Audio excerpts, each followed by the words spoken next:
how to add the App Store widget to the home screen on the iPhone 16 series. First, let's go back to the home screen by swiping up at the bottom of the screen. Now on the home screen, go to a blank spot and then touch and hold.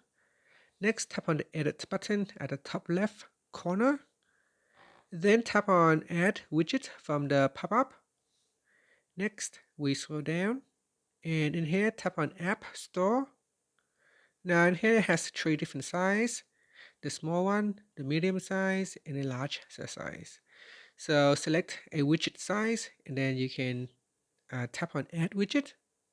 And from here, we can then drag it to your preferred home screen page and let go. After that, you can tap on Done. And that's it. So we have now successfully added the App Store widget to the home screen. Now I can touch and hold on the widget. And here I can change the size in here. So you can touch and hold and then change the size of the widget.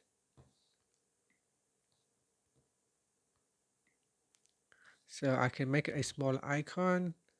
I can, once it is changed to a smaller icon, it's show a different menu in here, and I still can change the size of that icon. So here I can still make it into a bigger widget. And that's it. So if I touch and hold on the widget, and in here I can edit the home screen, and I can only remove the widget itself. It doesn't give me any other options. If I have a smaller icon, then if I touch it, if I touch and hold it, it give me more options, such as purchase, update, redeem, and such. And that's it. Thank you for watching this video. Please like and subscribe to my channel for more videos.